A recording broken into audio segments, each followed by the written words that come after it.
1870च्या दशकात बालविवाह सामान्य असताना आणि स्त्रियांना वैयक्तिक निर्णयाचा अधिकार नसताना एका तरुणीने आपल्या विवाहाला न्यायालयात आव्हान दिलं आणि त्या प्रकरणामुळे पुढे भारतीय कायद्यात बदल घडून आला।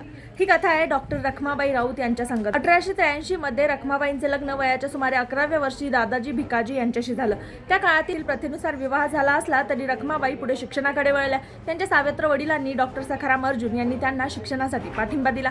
काही वर्षांनी पतीकडून सहजीवनासाठी आग्रह झाल्यानंतर रखमाबाईंनी नकार दिला। हा नकार त्या काळातील सामाजिक प्रथांना विरोध करणारा होता।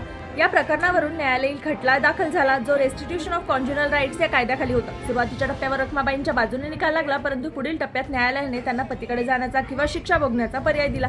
या प्रकरणामुळे समाजात आणि माध्यमांमध्ये मोठी चर्चा झाली। रखमाबाईंनी अ हिंदू लेडी या नावाने द टाइम्स ऑफ इंडियामध्ये लेखन केलं, ज्यामुळे हा विषय इंग्लंडपर्यंत पोहोचला। या प्रकरणावर आंतरराष्ट्रीय पातळीवरही प्रतिक्रिया उमटल्या। या प्रकरणाच्या पार्श्वभूमीवर 1891 मध्ये एज ऑफ कॉन्सेंट ऍक्ट लागू झाला, ज्यामध्ये मुलींना संमतीचा मुद्दा अधिक स्पष्टपणे मांडला गेला आणि किमान वयात तो बदल करण्यात आला। रखमाबाईंनी पुढे वैद्यकीय शिक्षणासाठी इंग्लंडमध्ये जाऊन शिक्षण पूर्ण केलं आणि भारतात परतल्यावर वैद्यकीय शिक्षणात योगदान दिलं।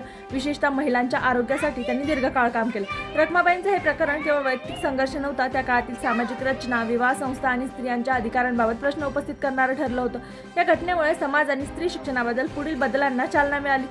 डॉक्टर रखमाबाई राऊत यांचा संघर्ष भारतीय समाजातील इतिहासातील एक महत्त्वाचा टप्पा मानला जातो। या घटनांमुळे पुढील पिढ्यांतील वैयक्तिक स्वातंत्र्य आणि शिक्षणाच्या संधीचा मार्ग अधिक स्पष्ट झाला। त्या काळात त्यांनी म्हटलं होतं, मी शिक्षा भोगेल, तुरुंगात जाईल, पण पतीकडे परत जाणार नाही। ही त्या काळातली मेंटॅलिटी आणि इतिहास आपल्याला स्पष्टपणे दाखवण्यास मदत करतात। एखाद्या स्त्रीसाठी असा पाऊल उचलणं किती धाडसी निर्णय असू शकतो याची आपण कल्पना केलेलीच बरी। मला हे जाणून कसं वाटलं मला कमेंट्स करून नक्की सांगा आणि अजून अशा कुठल्या स्त्रियांबद्दल तुम्हाला माहिती त्यांचं नाव कमेंटमध्ये सांगायला विसरू नका।